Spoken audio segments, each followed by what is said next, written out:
Hello दोस्तों, मेरे पास ये सेट आया है मोटरोला का एज 50 फ्यूज़न, जो दुकानदार के थ्रू आया दोस्तों। ये एकदम फ्रेश सेट है। तो दुकानदार का कहना है कि ये चलते चलते इस प्रॉब्लम पे आ गया है। सेट ऑन करते हैं मोटर लोगों के बाद ये बूट जो एरर आता है, उसमें बूट लोडर का एरर आता है।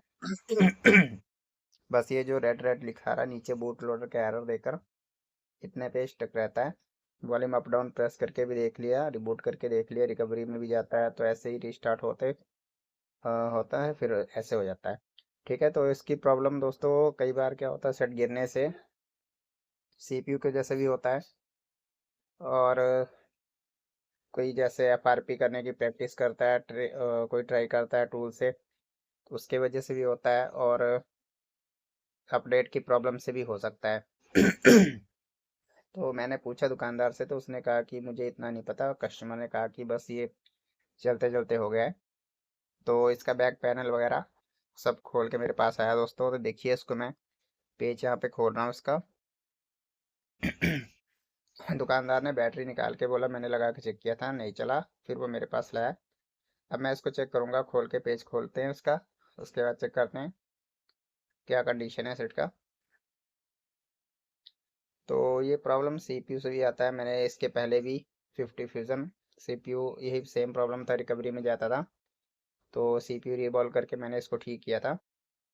ठीक है दोस्तों, तो इस पे मैंने अभी सॉफ्टवेयर जो फिक्स इसका टूल होता है उससे मैंने ट्राई किया, तो ये फेल्ड हो रहा था।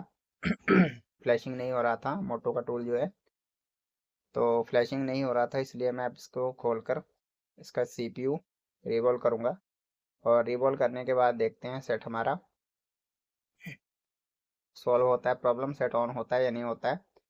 तो अगर हो जाता है तो दोस्तों बहुत ही अच्छी बात है, नहीं तो फिर इसका लास्ट सोल्यूशन जो है यूएफएस में निकालना पड़ेगा। और यूएफएस निकालने के बाद इसको प्रोग्रामिंग करने के बाद फिर से इसको लगाने के बाद तो यूएसबी से फ्लैश करना पड़ेगा।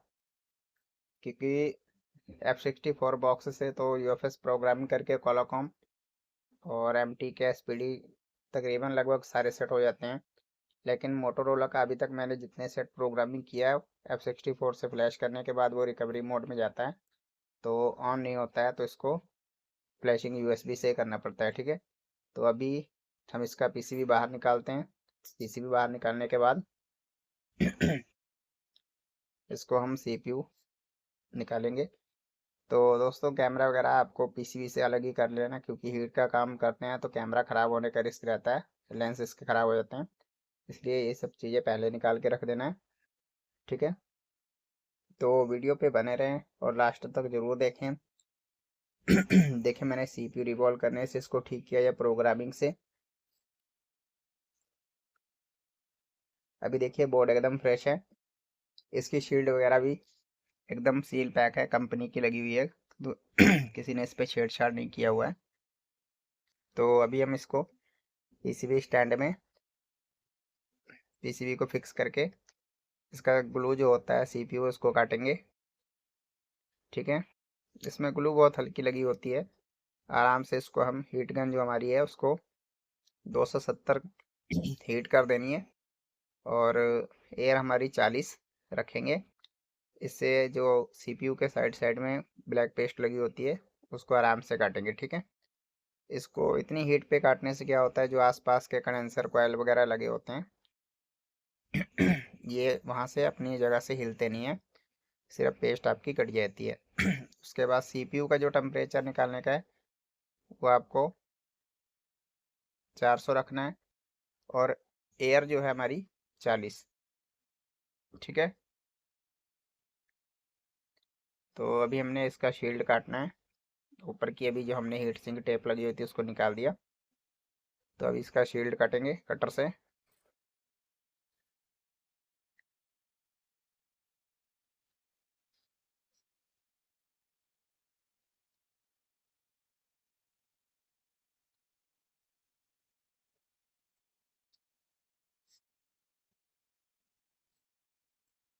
जो इसके ऊपर ये टेप लगी होती है दोस्तों, इसको अच्छी तरह से ब्लेड से या किसी चीज़ से साफ कर देना है। क्योंकि जब आप हीट का काम करेंगे तो इसका जो कट होता है वो किसी भी आईसी पे या कंडेंसर पे जाके चिपक जाता है, तो ये शॉर्ट कर जाता है सेट, इसलिए इसको साफ़ कर लेना होता है। तो अभी देखिए यूएफएस को हमने ढक लिया है, और जो सीपीयू है उसकी पेस्ट को हम साइड साइड से कट करेंगे।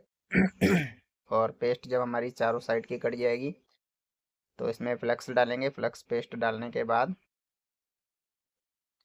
स्क्रैपर से इसको धीरे धीरे उठाना शुरू करेंगे। ठीक है, तो अभी हम इसकी पेस्ट काट रहे हैं, तो वीडियो पे बने रहें, वीडियो ज़रूर देखें लास्ट तक। ठीक है दोस्तों, वीडियो लंबा है इसलिए वीडियो को मैं आवाज़ यहाँ से बंद कर देता हूँ, और बाकी जो काम है हमारा स्टार्ट रहेगा, तो देखते रहें वीडियो को।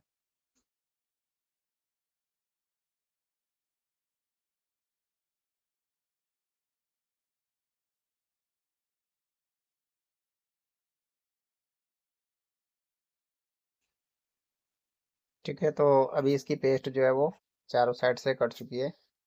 अब इसमें फ्लक्स डालेंगे। ठीक है, चारों साइड से फ्लक्स पेस्ट डालने के बाद क्या होता है, जो इसके सीपीयू के नीचे का शोल्डर होता है, बॉल होती हैं, वो हीट से मेल्ट हो जाती है जल्दी, फिर सीपीयू आसानी से निकल जाता है। ठीक है, तो पेस्ट ज़रूर यूज़ करना है। ठीक है, अभी देखिए मैं स्क्रैपर से इसको धीरे धीरे से उठाने की कोशिश कर रहा हूँ। जब हमारा सीपीयू अच्छी तरह से मेल्ट हो जाएगा, ये देखिए मेल्ट हो गया आराम से, स्क्रैपर से सीपीयू हमने उठा लिया, और हमारी बॉल एक भी बॉल मिस नहीं हुई है। तो अभी हम इसको आयरन से क्लीन करेंगे।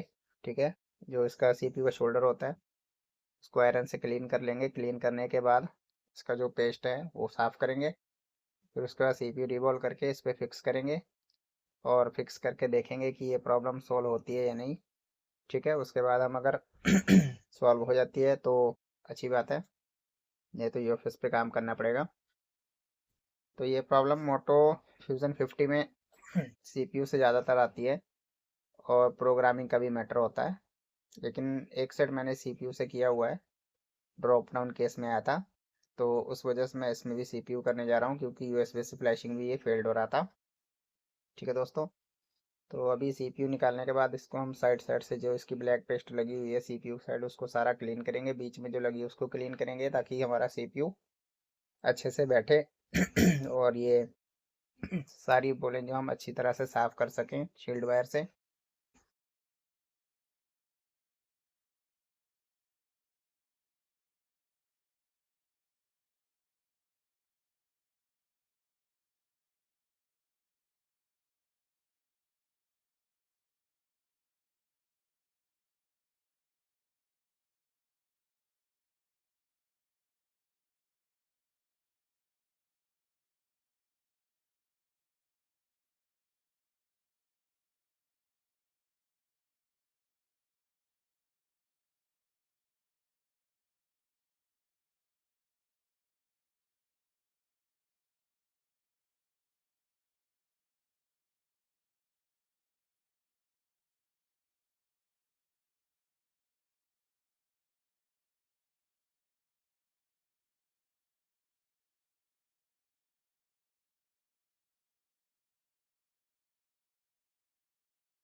तो अभी हम पीसीबी को क्लीन करने के बाद हम जो आईसी फिक्सर है उस पर हम सीपीयू को फिक्स कर लेते हैं। ठीक है, अभी सीपीयू का जो शोल्डर है उसको हम साफ़ करेंगे, और जो ब्लैक पेस्ट लगी हुई है सीपीयू पे उसको भी साफ़ करेंगे, ताकि रीबॉल करने में हमारी जो बॉल हैं वो सभी बॉल बराबर से बन जाए।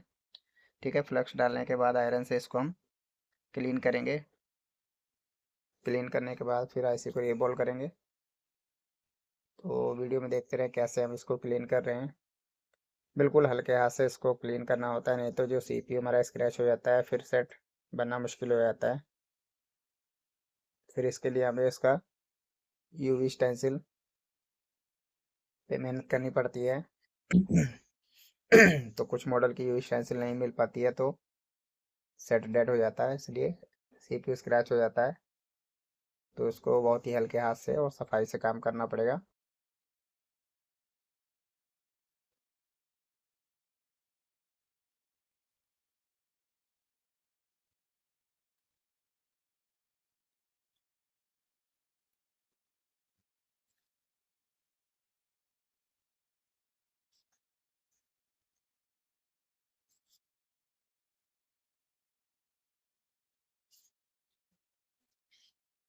तो दोस्तों आईसी के ऊपर कोई भी आईसी आप साफ करते हैं, अगर वो पेस्टेड है तो उसके आसपास में साइड में कहीं भी पेस्ट लगी नहीं होनी चाहिए, पूरा क्लीन होना चाहिए। ताकि आप स्टेंसिल में इसको जब फंसाएं तो बराबर से ये पूरा स्टेंसिल के साथ चिपका रहे। अगर ये ऊबड़ खाबड़ रहेगा तो आपका बॉल सही से नहीं बनेगा, पीपीडी आपकी नीचे बढ़ जाएगी, सीपीयू फैल जाएगा इसके ऊपर सीपीयू के।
तो दोस्तों मैंने इसका सीपीयू रिवॉल्व करके लगा दिया था और चेक किया था, तो सेम बूट लोडर एरर आ रहा था। तो इसका यूएफएस निकाल के मैंने F64 बॉक्स से प्रोग्रामिंग किया दोस्तों। प्रोग्रामिंग करने के बाद अब मैं ऑन करके सेट को चेक करवा रहा हूँ। तो प्रोग्रामिंग का वीडियो दोस्तों मैंने चैनल पे डाल रखा है, अभी अभी इसके इस वीडियो से पहले डाला है। ठीक है, प्रोग्रामिंग करने के बाद मैंने वीडियो पे वीडियो डाल दिया है चैनल पे।